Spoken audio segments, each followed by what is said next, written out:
Pecado y conversión, una conferencia del padre José Antonio Sayés.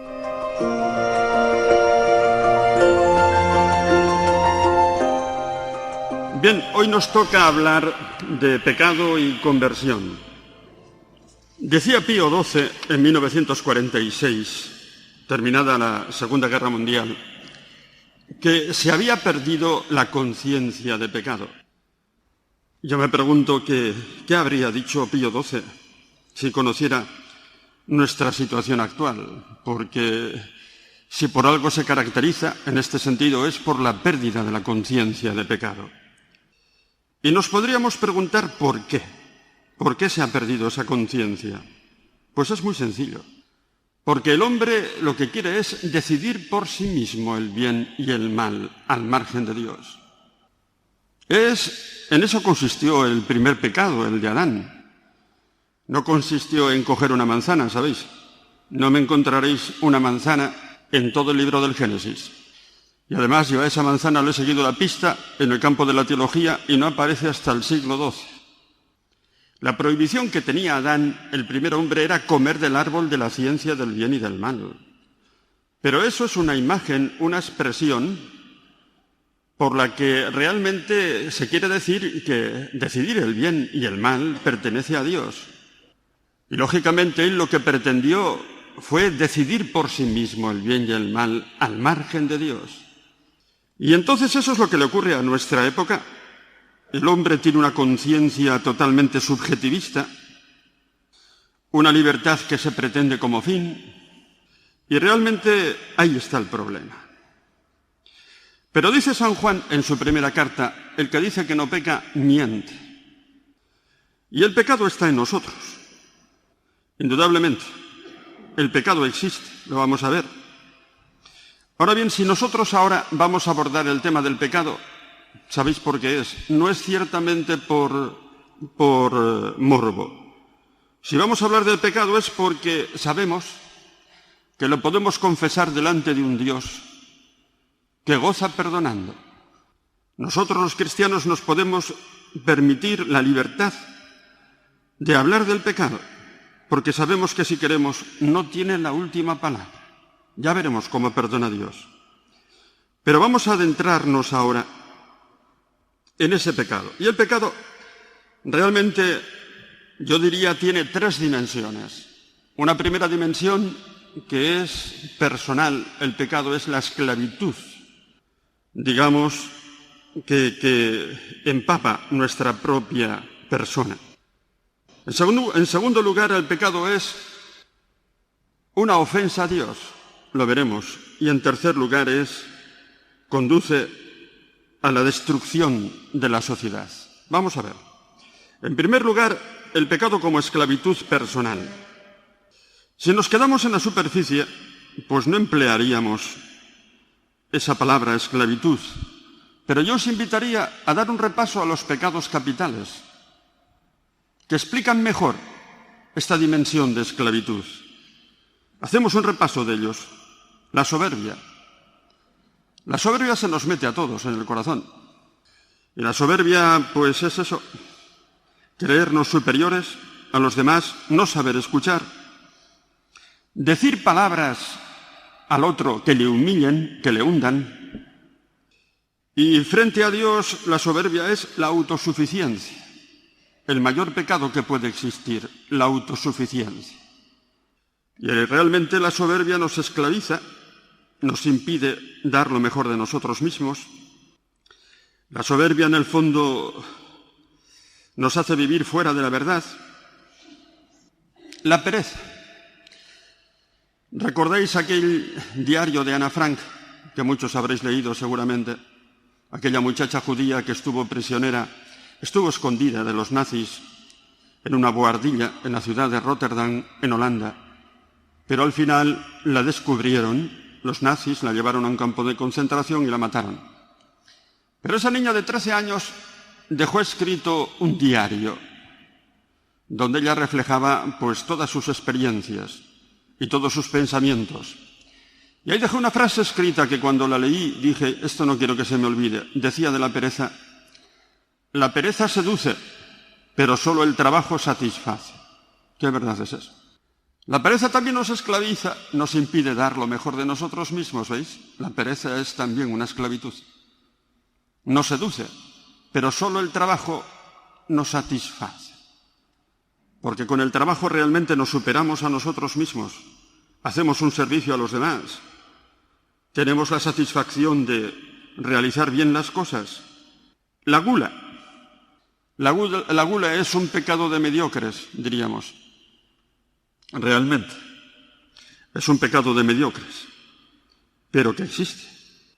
La ira yo diría que tiene algo de demoníaco, porque la ira no es un simple enfado.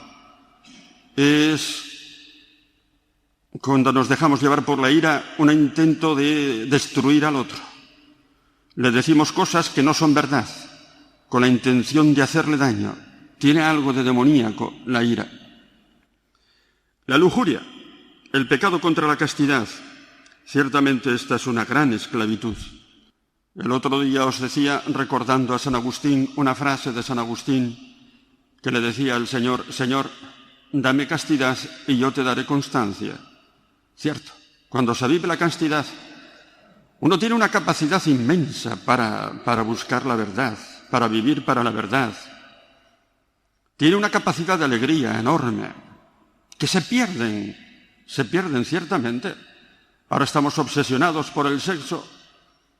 Antes nos decían que habíamos estado prisioneros de una concepción del sexo como tabú. No es cierto, no se podía hablar. Hemos pasado del tabú a la obsesión. Ahora todo es sexo, ¿no es cierto? Todo es sexo. Basta sencillamente enchufar la televisión. Y eso es una esclavitud, una pérdida de la alegría. A los jóvenes, pues eso les quita capacidad de entrega, de generosidad.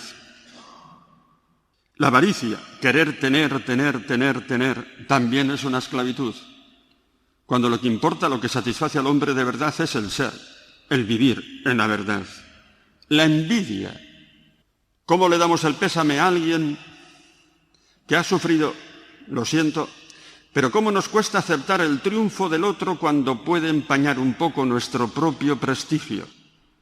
La envidia se nos mete en el fondo del corazón. Y por eso os digo que, haciendo un repaso a los pecados capitales, uno se da cuenta de que el pecado es algo que esclaviza. Pero falta un pecado capital. Yo habría añadido otro. Esta lista de los 7 pecados capitales la hizo un tal Ebragio Póntico a finales del siglo IV. Pero yo creo que aquí falta otro. Yo añadiría el pecado de la cobardía. Hoy en día nosotros cristianos somos cobardes. Nosotros damos la impresión de, sí, vivir una fe, pero que no sabe realmente ser valiente. Hemos perdido, como decíamos ayer, la capacidad de martirio. Martirio significa testimonio. Nos callamos nuestra condición de cristianos. Nosotros mismos, los sacerdotes, no nos atrevemos a hablar de ciertos temas, pues porque nos pueden decir que somos carcas, que somos anticuados. No es así, ¿eh? Y mejor, todos queremos ser políticamente correctos, como ahora se dice. ¿No es así? Y también dentro de la Iglesia queremos ser, ante el mundo, nosotros cristianos, pues políticamente correctos. La cobardía también es un pecado, pienso yo, capital. Segundo, el pecado es una ofensa a Dios. Vamos a explicar esto. Es una ofensa a Dios. En el Antiguo Testamento, para hablar de pecado hay muchos términos, abón, jatá, pero hay uno, zaná, que es la infidelidad conyugal, el adulterio. Oseas tuvo una mujer que se dedicó a la prostitución y le hizo sufrir muchísimo. Y entonces Dios le llamó y le dijo: ven aquí, Oseas, tú que sabes lo que es sufrir, ¿no es cierto? Por la infidelidad, le vas a decir a mi pueblo que cuando peca me hace sufrir lo mismo que una mujer infiel a su marido. Y hay un capítulo que lo hubiera querido leer aquí, pero se me ha olvidado, capítulo 16 de Ezequiel, léedlo.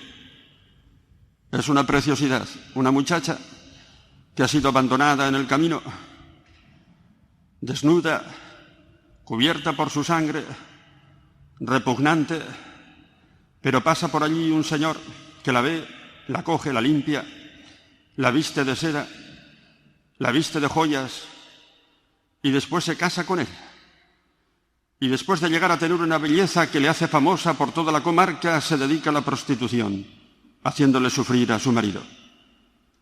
Eso es una preciosidad, una de las páginas más bellas de todo el Antiguo Testamento.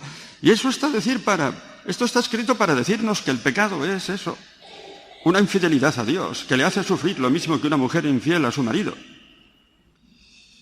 Pero vamos a meternos un poquitín en teología, si me permitís, porque nos podríamos preguntar, pero oiga, señor cura, ¿usted cree que nosotros podemos hacer sufrir a Dios? Es que Dios sufre, no diga tonterías. Y entonces tenemos que aquilatar un poco este sentimiento, este sufrimiento de Dios.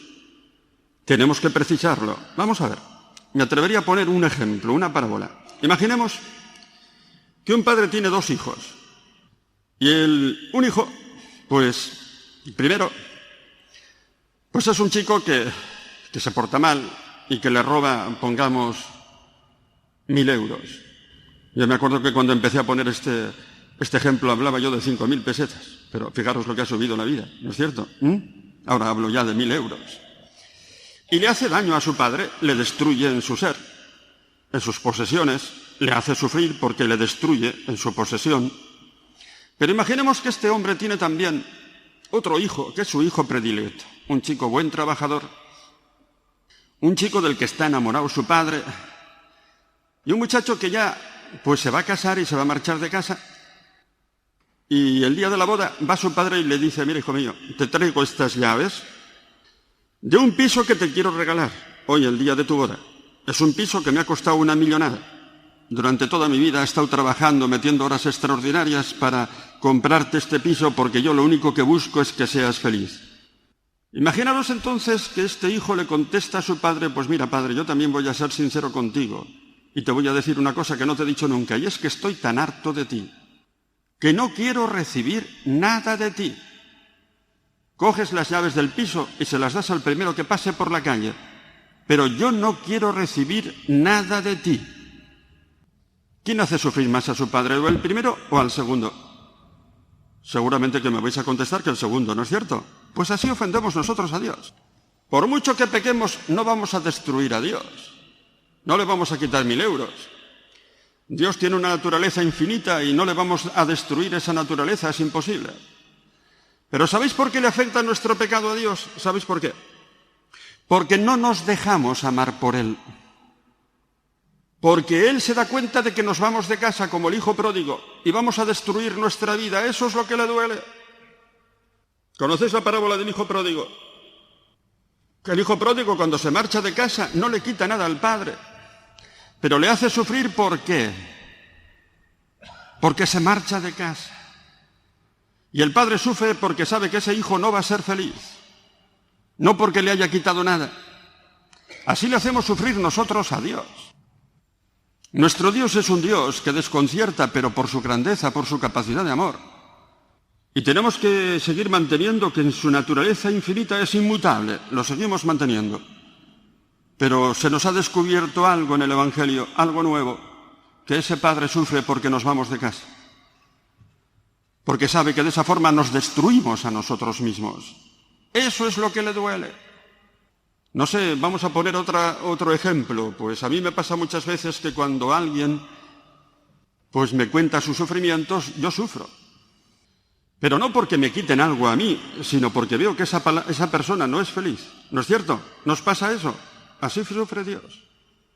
No le vamos a quitar nunca nada, no lo vamos a destruir. Y por lo tanto el pecado tiene esa dimensión de sufrimiento por parte de Dios, tzaná, que significa, eso es, que le llega a su corazón. Y por último, el pecado es una destrucción de la sociedad. Mirad, hoy en día ya nada es pecado, ¿no es cierto? Todo el mundo hace lo que le da la gana. No tenemos más leyes que las que emanan del Parlamento. Y se puede decir, sí, pero cada uno tiene su propia conciencia, pero es una conciencia subjetivista con la cual uno decide. Entendido, no hay una ley natural. Hoy en día se puede admitir todo. Y hemos llegado a un relativismo absoluto. Me decía, creo que os lo he contado, un amigo, profesor de un instituto en una ciudad española, profesor de bioética, me decía: los chicos son más sensibles hoy en día y se quejan más y se escandalizan más porque las señoras lleven abrigos de pieles, porque se han hecho con pieles de animales, pobres zorros, ¿no es cierto? con el hecho de que se destruyan millones de embriones humanos. Eso les deja indiferentes. Es un relativismo absoluto. Y entonces, pues, estamos destruyendo la sociedad. La sociedad cada vez es más cínica. Todo el mundo va a lo suyo. No hay ninguna frontera. Y en último término, Dios, si existe, está allí lejos, donde no estorbe, allí lo dejamos. Hemos olvidado el concepto de pecado, repito, como ofensa personal a Dios. Y la sociedad es, en muchos casos, irrespirable. Hay una película, Crash, ¿no? No la he visto. Pero cuenta realmente cómo en las ciudades, en una ciudad como Los Ángeles, viven personas destrozadas por esta sociedad. Digamos, al borde del suicidio. Destrozadas por una sociedad que aparentemente realmente es bellísima, preciosa. Allí se admite a todo el mundo, no hay racismo, pero todo eso en teoría. Debajo hay dramas terribles de personas que están al borde del suicidio. Ese es el contenido de la película. Pero el pecado anida en nosotros, mirad. Hay en nosotros, pues, hipocresía, envidia, pereza, mediocridad, ateísmo práctico, autojustificación, nos estamos justificando siempre, miedo, afán de dominio, cobardía, superficialidad, inconstancia. Nos dejamos llevar fácilmente por la opinión de los demás. El pecado existe en nosotros. Pero os he dicho que si nos permitimos el lujo de hablar del pecado no es por morbo, sino porque sabemos que la última palabra, si queremos, la tiene el perdón de Dios. Hemos hablado de pecado porque realmente lo podemos confesar ante un Dios que hemos descubierto como Padre y que tiene entrañas de misericordia. Fijaros, en hebreo, misericordioso se dice rahum, que viene de rahamim, las entrañas maternas. Y se dice cómo realmente Dios tiene sentimientos maternales. Y este Dios nuestro resulta que no goza nunca más que perdonando. Porque Dios cuando perdona, ¿cómo perdona? Esta es una buena palabra, un concepto que realmente quisiera transmitiros lo mejor posible. ¿Cómo perdona Dios? Dios no solamente perdona, sino que olvida. En español decimos, yo perdono pero no olvido, ¿no es cierto? Dios perdona y no solamente perdona, sino que olvida. Y no solamente olvida, si tú tienes un arrepentimiento sincero, sino que te recrea, te devuelve la dignidad que tú tenías antes de pecar. Vuelves a nacer.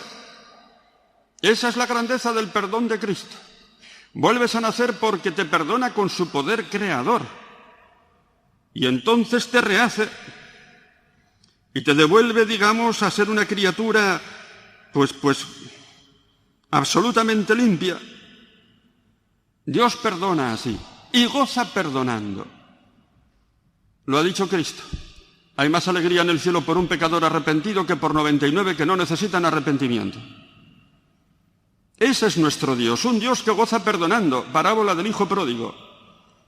Un exegeta belga, Serfot, decía que esta parábola no la debiéramos llamar parábola del hijo pródigo, porque el protagonista es el padre, que escandaliza al hermano mayor con la forma que tiene de perdonar. El hermano mayor representa a los fariseos, toda la vida aquí guardando los mandamientos y nunca más da un cabrito para comérmelo con mis hijos, con mis amigos. Y ahora viene ese hijo tuyo, ¿no? Y haces un festín y un banquete. Cristo escandalizaba con la forma que tenía de perdonar, porque según los fariseos, indudablemente solamente se salvan los que cumplen la ley como ellos perfectamente. Eran hombres que no conocían la misericordia, el perdón. Pero el cristianismo, lo decíamos el otro día, el cristianismo no solamente es para los santos, el cristianismo es también para los pecadores como nosotros, siempre y cuando tengamos capacidad de pedir perdón. Y entonces Dios perdona recreándonos con su poder creador. Una vez una muchacha que había perdido la virginidad, le di la absolución y le dije, ya está, Dios ya te ha perdonado. Y me contestó, sí, pero ya nada será lo mismo. Ya nada será como antes. Y le dije, eso lo dices por orgullo, porque te humilla el haber caído en ese pecado. Pero déjate perdonar por Dios. Dios te devuelve la virginidad a tu corazón, que es lo importante. Disfruta de ese Dios. No disfruto de Cristo una mujer como María Magdalena. Disfruta tú. Si no disfrutas de Dios, no eres cristiana.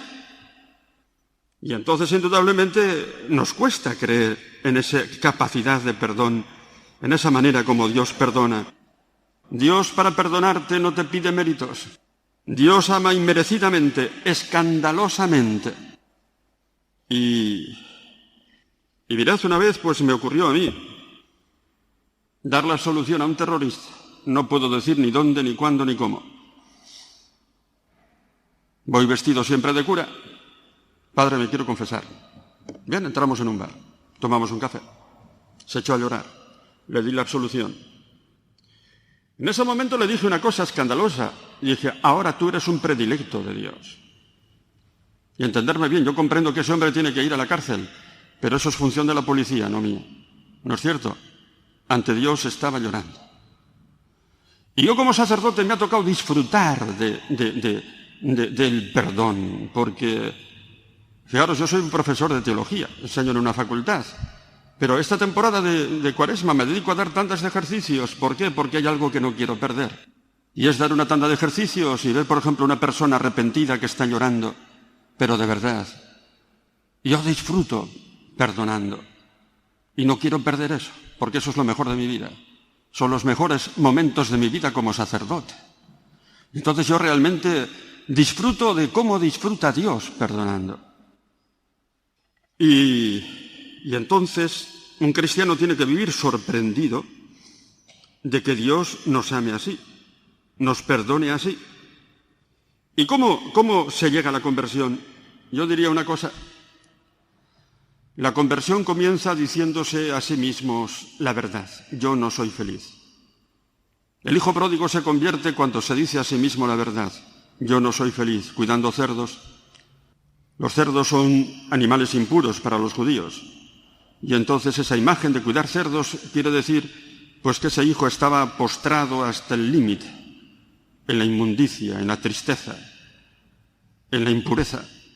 Yo no soy feliz. La conversión comienza por decirse a sí mismo la verdad. Os contaba esa historia de San Agustín, que cuando iba al palacio del emperador a hacer el discurso panegírico en el aniversario de su entronización, acompañado por sus amigos que le iban halagando, vio salir a un borracho de una callejuela cantando y les dijo a sus amigos, ¿veis a ese borracho?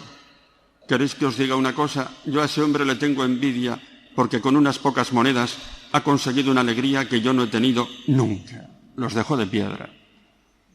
La conversión comienza diciéndose a sí mismo la verdad. Yo no soy feliz. Pero la conversión se realiza cuando sabemos, nosotros los cristianos lo sabemos, que Cristo te está esperando. Y que Él lo que quiere es rehacer tu vida. Y Él te da la capacidad para rehacer tu vida. Es decir, uno no se convierte por hacer un balance de sus fuerzas. No nos convertimos por eso.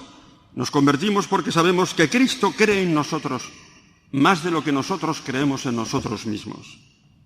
Y eso es lo que realmente produce la conversión. Saber que Cristo todavía no se ha cansado de ti y que Cristo te está esperando para hacerte feliz. Eso es realmente, y para darte la capacidad de llevar una vida cumpliendo sus mandamientos como Él quiere que se cumplan. Pero mirad, hoy en día tenemos una crisis metida dentro de la Iglesia en torno al sacramento de la confesión. Lo sabéis muy bien, es un sacramento que en muchas zonas de España pues prácticamente ha desaparecido.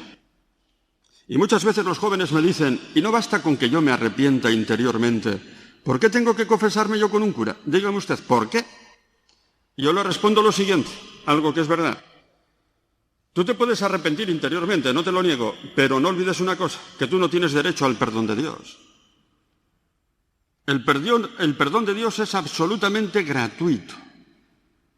Por mucho que tú te arrepientas, no puedes decir, ya está, tú no tienes derecho al perdón de Dios. El perdón de Dios es gratuito y el perdón de Dios se llama Cristo.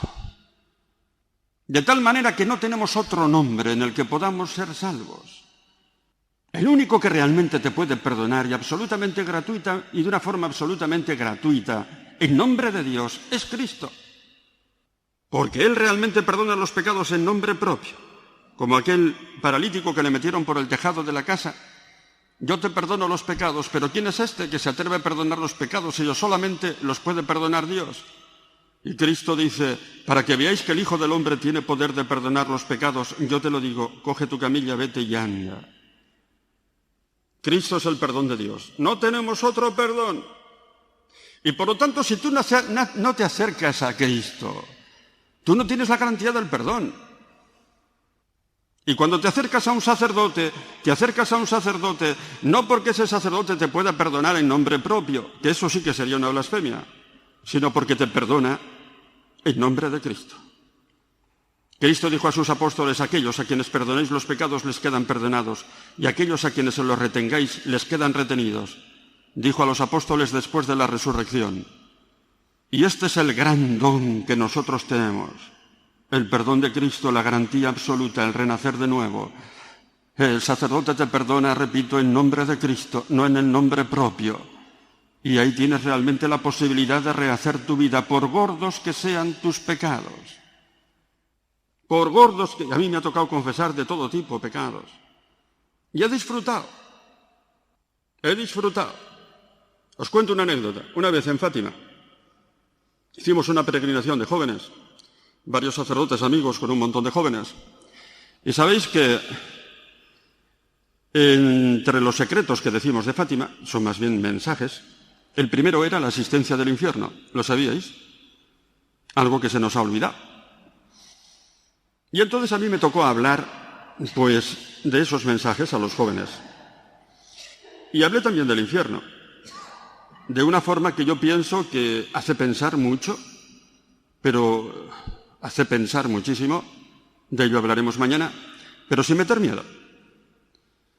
Y a la salida me dice una chica, me confiesa. Yo no os puedo decir el tipo de pecado que era, solamente os digo que no tenía ninguna intención de confesarse. Y aquello fue tan bonito, que le di la absolución en la misma calle. Le dije, ponte de rodillas aquí. Quiero disfrutar de cómo Dios perdona. Y la gente miraba, pero claro, no oían. Y le di la absolución en plena calle, disfrutando de cómo realmente Dios perdona. Entonces, realmente es Cristo el que nos da esa garantía. Pero pasa una cosa, que nosotros en el fondo somos soberbios, ¿sabéis? Y nos puede pasar lo que le ocurrió a un general sirio que aparece en la Biblia, llamado Naamán, que era leproso. Este hombre tenía en su casa una sirvienta de origen israelita que le dijo, mire mi general, en mi tierra, en concreto en Jerusalén, hay un profeta que se llama Eliseo que le puede curar de la lepra. Y él dice, no me digas, ¿eso es verdad? Sí. Y entonces fue allí.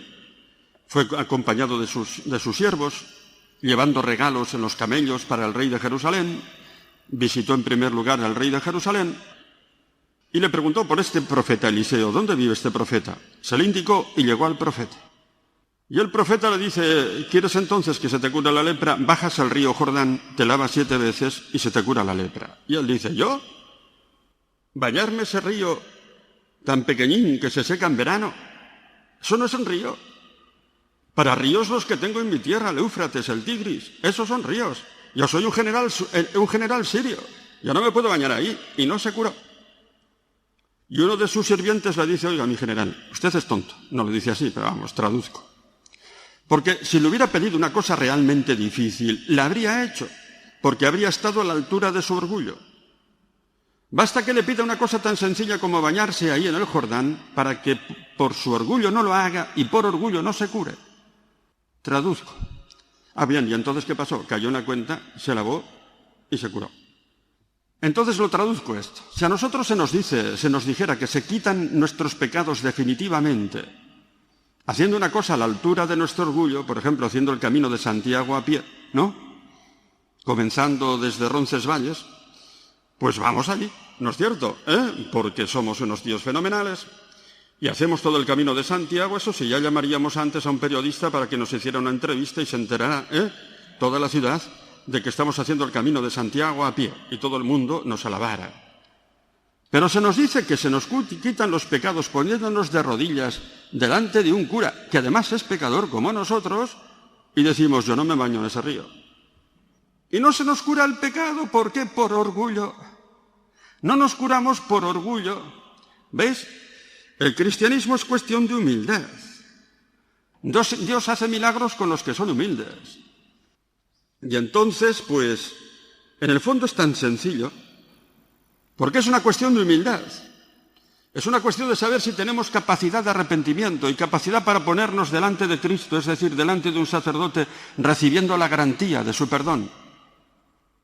Yo creo que tengo esa capacidad, ¿sabéis? Y por eso vivo con una tranquilidad. Cuando yo paso en verano unos días en mi pueblo, pues resulta que allí los curas no confiesan.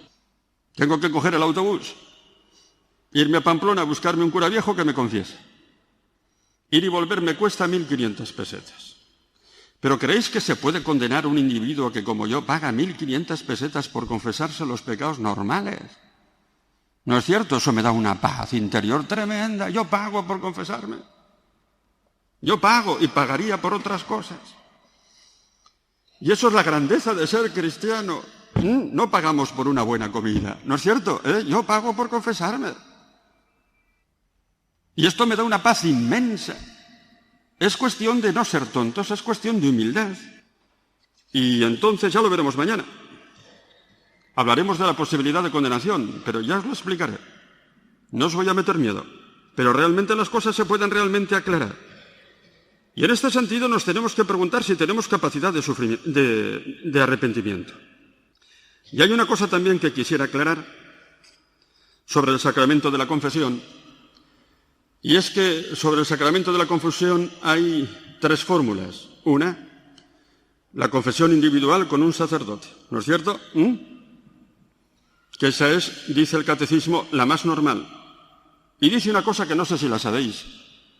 Todo seglar cristiano, por el hecho de estar bautizado, tiene derecho a pedirle a un sacerdote que le confiese siempre que lo necesite. ¿Lo sabíais? Es un derecho del bautizado que tenéis para pedirle a un cura que os confiese. Tenéis derecho. Y el sacerdote, por lo tanto, tiene obligación de sentarse en el confesonario. Perdonad que sea tan claro. Tiene obligación de sentarse. Esa es la fórmula más normal. Luego hay otra fórmula, que es la celebración comunitaria de la penitencia. Es decir, si aquí venimos varios sacerdotes, hacemos una preparación, unas lecturas, un examen de conciencia, una homilía, y después estamos varios sacerdotes para confesar aquí. Y tú te vas a confesar individualmente tus pecados con un sacerdote de los que están ahí presentes de una manera individual. Eso también es legítimo. Tiene sus ventajas, nos hace caer más en la cuenta del sentido comunitario del pecado. Tiene también sus desventajas, porque hay que hacerlo muchas veces a prisa, ¿no?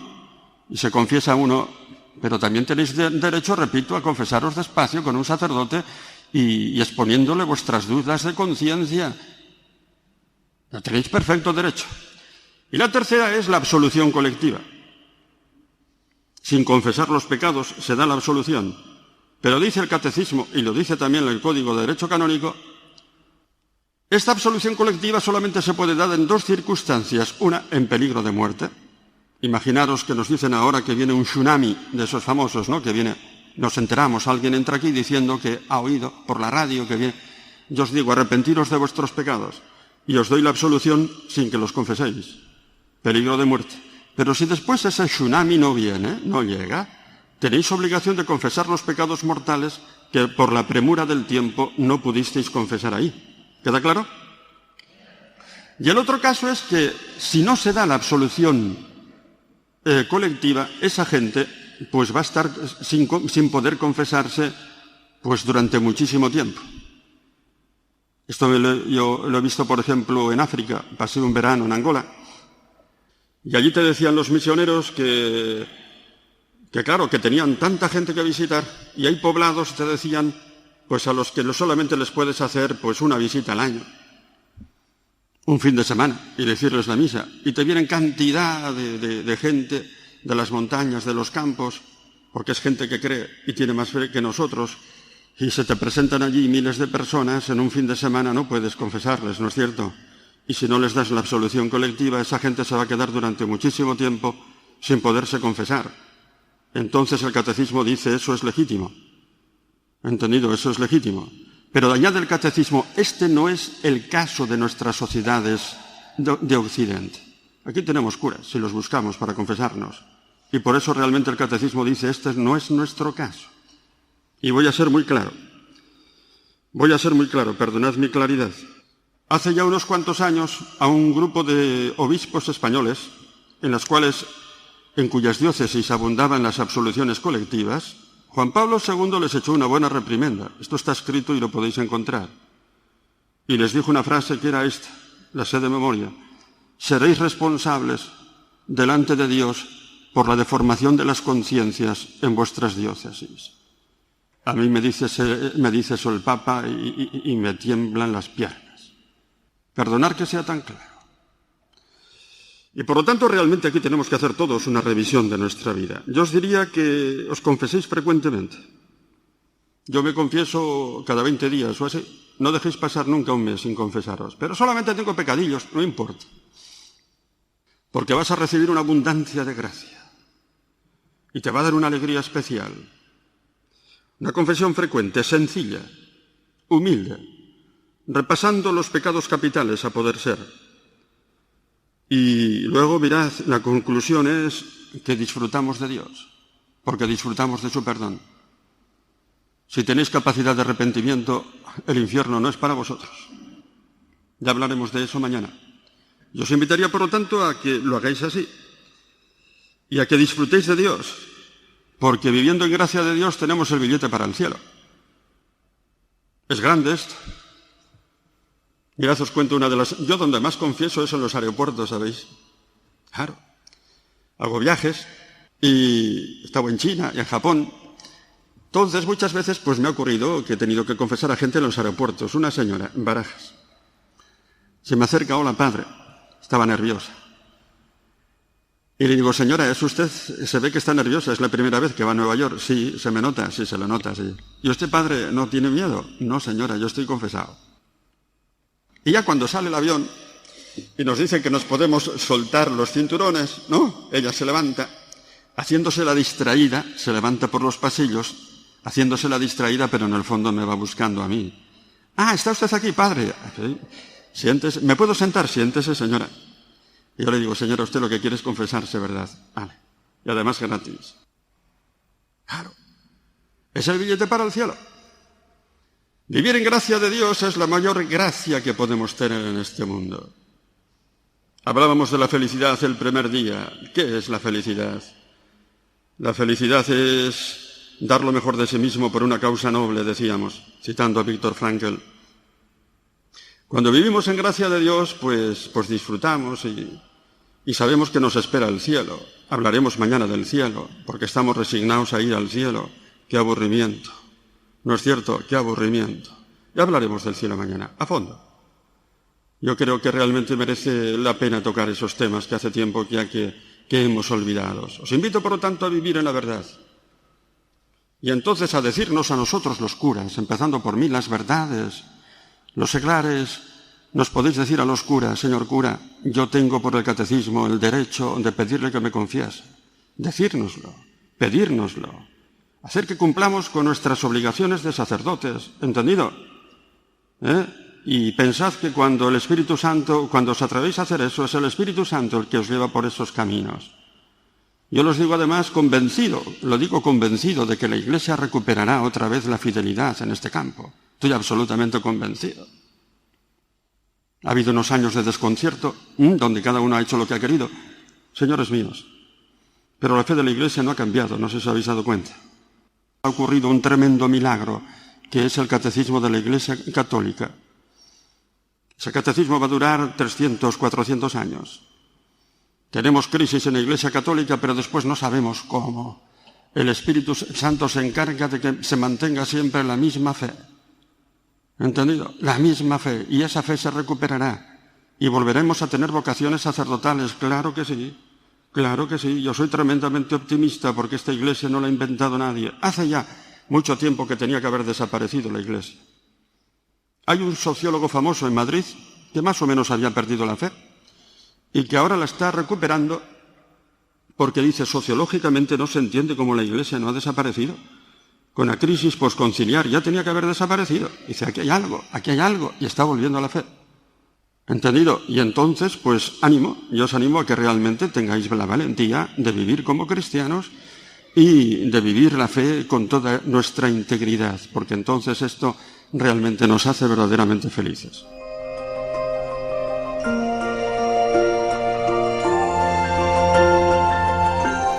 Así finaliza en Radio María esta conferencia del Padre José Antonio Sayés titulada Pecado y Conversión.